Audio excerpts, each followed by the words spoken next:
আসসালামু আলাইকুম। সবাই কেমন আছেন? আশা করি সবাই ভালো আছেন।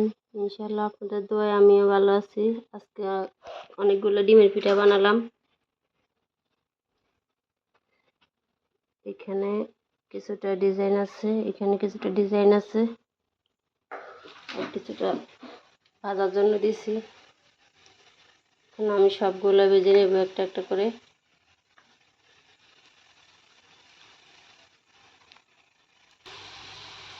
আমার পিঠাটা কিছুটা ভাজা হয়ে গেছে, একটু ব্রাউন কালার করে পিঠাটা তুলে ফেলবো।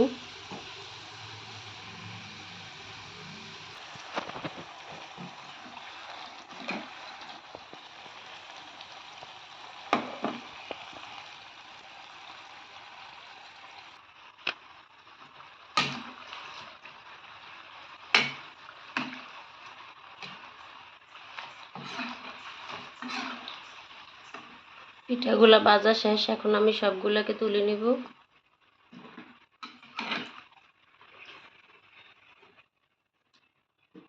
এগুলো আস্তে আস্তে অল্প আছে ভাজতে হয়, না হলে উপরটা পুড়ে যাবে, ভিতরটা নরম থাকবে। ওই জন্য আস্তে আস্তে ভেজে নিতে হয়।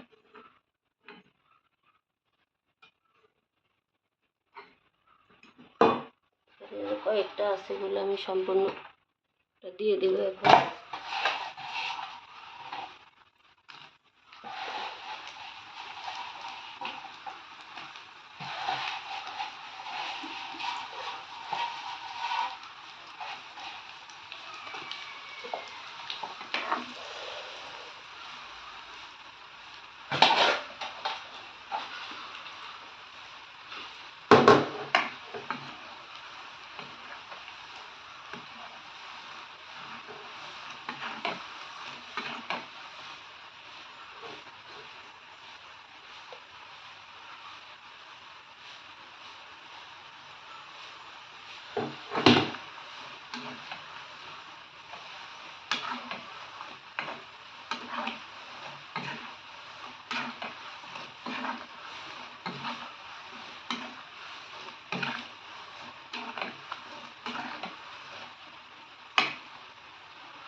আস্তে আস্তে ভাজতে হয়।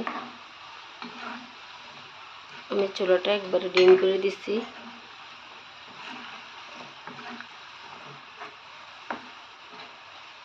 পিঠাগুলা এভাবে ভেজে অনেকদিন সংরক্ষণ করা যায়।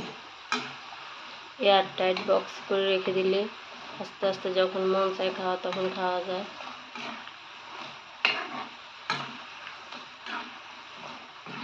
খেতে অনেক মজা হয়, অনেক ক্রিস্পি।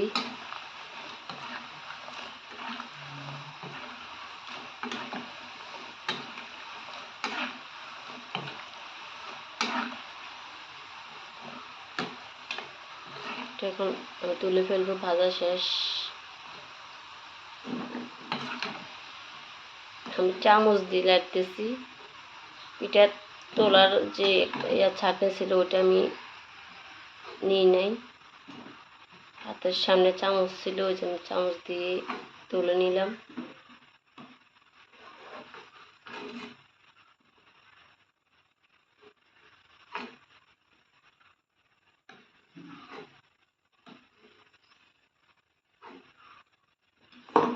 আর কয়েকটা সেগুলো দিয়ে দিব।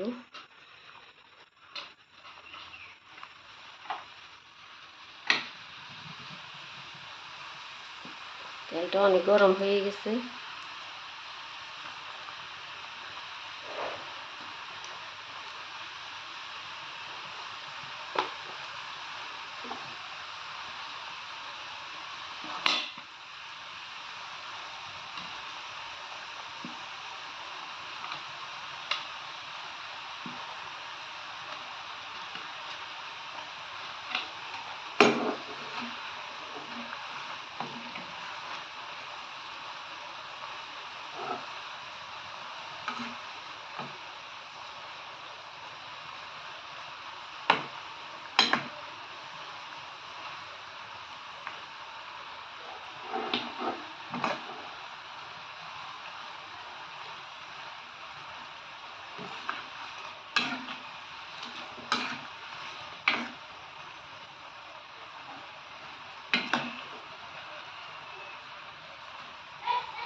মাশাআল্লাহ, আমার সবগুলো পিঠা ভাজা হয়ে গেছে। অনেক সুন্দর হয়েছে পিঠাগুলো, অনেক মুচমুচে হয়েছে।